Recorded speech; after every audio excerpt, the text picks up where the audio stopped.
یہ مہجبی بہن ہیں، یہ کہہ رہی ہیں کہ اللہ اس کے رسول پر ایمان لائے اور اولیاء اللہ کو اللہ کا مقبول بندہ جانے اور مانے۔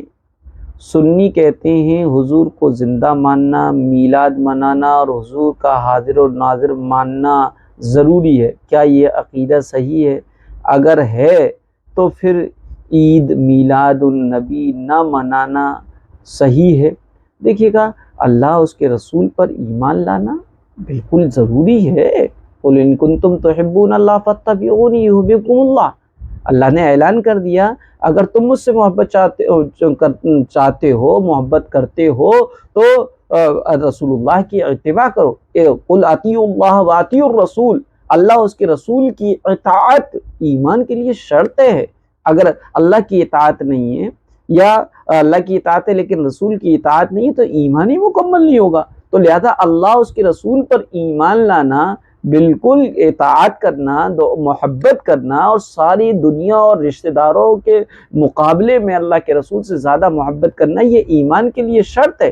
اور اولیاء اللہ کو اللہ کا مقبول بندہ جاننا چاہیے، ماننا چاہیے۔ لیکن کوئی یہ کہے کہ اولیاء اللہ ہی سب کچھ ہے، ولی اللہ ہی سب کچھ ہے اور ولی اللہ جو چاہتے ہیں وہ کر دیتے ہیں، نہیں، یہ غلط ہے۔ اولیاء اللہ کو بھی ماننا چاہیے، اولیاء اللہ کی بھی ماننا چاہیے۔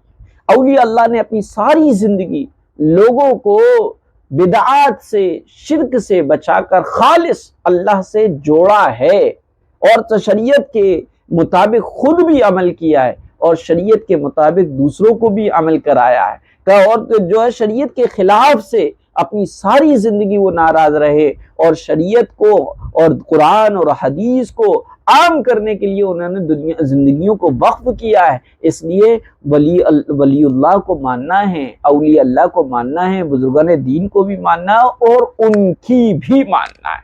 کیوں؟ کیونکہ دیکھیے ہم کہتے ہیں سورہ فاتحہ میں صراط الذین انعمت علیہم، اے اللہ میں سیدھا راستہ دکھا ان لوگوں کا راستہ جن پر تو نے انعام کیا۔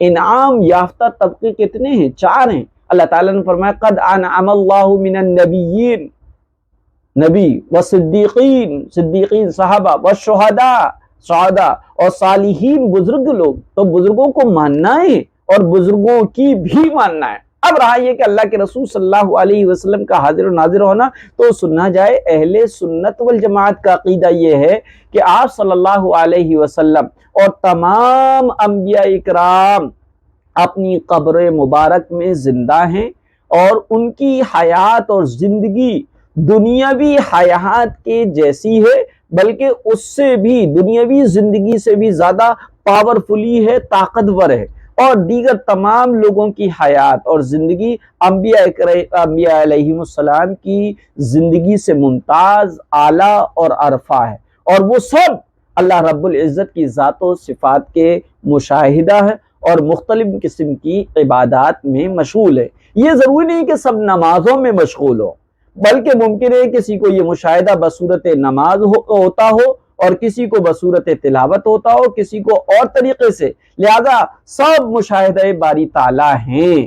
البتہ عالم برزخ میں انبیاء اکرام، انبیاء علیہ السلام کی عبادت مکلف ہونے کے اعتبار سے نہیں، بلکہ بلا مکلف ہونے کے، بلا کسی ذمہ داری کے، صرف تلذذ اور لذت حاصل کرنے کے لیے۔ لہذا کیا ہے، اگر کوئی یہ کہتا ہے کہ اللہ کے رسول صلی اللہ علیہ وسلم جو ہے اپنی قبر میں زندہ ہیں، تو بالکل ہم ایمان رکھتے ہیں اور تصدیق کرتے ہیں، بے شک رسول اکرم صلی اللہ علیہ وسلم اپنی قبر میں زندہ ہیں اور زمین ان کے جسم مبارک کو نہیں کھا سکتی، اور اس پر اجماع ہے۔ اور نبی اکرم صلی اللہ علیہ وسلم کی اپنی قبر میں حیات اور تمام نبیوں کی حیات اور زندگی کا علم جو ہے قطعی اور قرآن و حدیث سے ثابت ہے، لہذا احادیث مبارکہ میں بھی آتا ہے۔ اس لیے یہ سمجھ لیا جائے کہ انبیاء علیہ السلام اپنی قبر میں حیات ہے۔ اب ان کا یہ رہا کہ وہ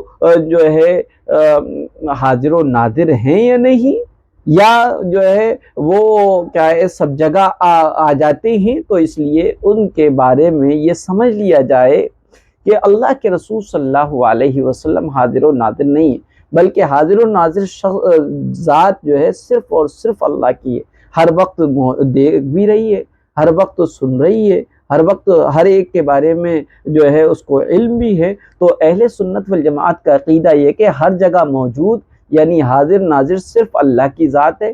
جو لوگ نبی اکرم صلی اللہ علیہ وسلم کو ہر جگہ موجود اور حاضر ناظر سمجھتے ہیں ان کا عقیدہ درست نہیں، کیونکہ حاضر کے معنی موجود اور ناظر کے معنی دیکھنے والا۔ جب دونوں کو ملا کر استعمال کیا جاتا ہے تو اس کا مطلب یہ ہوتا ہے کہ ایسی ہستی جو پوری کائنات کو اس طور پر دیکھ رہی ہے کہ کائنات کا کوئی ذرہ اس کی نگاہ سے پوشیدہ نہیں ہے۔ تمام اہل سنت والجماعت کا عقیدہ یہ کہ حاضر و ناظر کا یہ جو مفہوم ہے اور مطلب ہے صرف اللہ جل جلالہ کی ذات پاک پر صادق آتا ہے، دوسری ہستی کے لیے ثابت کرنا غلط ہے، کیونکہ حاضر کا ترجمہ ہر جگہ موجود اور ناظر کا ترجمہ ہر ایک کو دیکھنے والا، اس معنی کے اعتبار سے یہ اللہ تعالیٰ کی صفت خاصہ ہے، یعنی کوئی چیز اس سے مخفی نہیں، وہ سب کو دیکھتا اور جانتا ہے۔ لہذا اہل سنت والجماعت کا عقیدہ یہی ہے کہ اللہ ہر جگہ موجود ہے، ہر صغیرہ کبیرہ کا عالم ہے، کوئی ذرہ اس سے مخفی نہیں ہے، اور احادیث سے بھی ثابت ہے۔ اس لیے اللہ کے رسول صلی اللہ علیہ وسلم کو حاضر و ناظر کہنا یہ غلط ہے اور صحیح عقیدے کے خلاف ہے، بلکہ یہ کہا جائے کہ اللہ کے رسول مدینے میں موجود ہیں اور اللہ کے رسول کا فیض سارے عالم میں موجود ہے۔ اب رہا یہ کہ اللہ کے رسول صلی اللہ علیہ وسلم کا میلاد منانا، یوم پیدائش، تو یوم پیدائش پر خوشیاں منانا اور اسے کار ثواب سمجھنا، ساؤنڈ بجا کر، چراغاں کر کے، روشنیاں کر کے، اور یہ سب چیزیں سمجھنا، یہ دین میں ایک نئی چیز ایجاد کرنا ہے۔ نہ حضور صلی اللہ علیہ وسلم نے اس کا حکم دیا ہے، نہ صحابہ کرام نے یہ منایا ہے، یہ سلف صالحین اور مجتہدین سے اس کا کوئی ثبوت نہیں ہے۔ لہذا 12 ربیع الاول کو عید میلاد النبی بنانا جائز نہیں ہے۔ ہاں البتہ یہ کہ رسول اللہ صلی اللہ علیہ وسلم کی ساری سیرت کو سیکھنا ایک مسلمان کے لیے اتنا ضروری ہے جتنا خود اپنے آپ کو جاننا ضروری ہے، اس سے کہیں زیادہ ضروری ہے کہ پیارے آقا کی سیرت کو جانے اور جاننے کے بعد اس کو اپنی زندگی پر لاگو کرے۔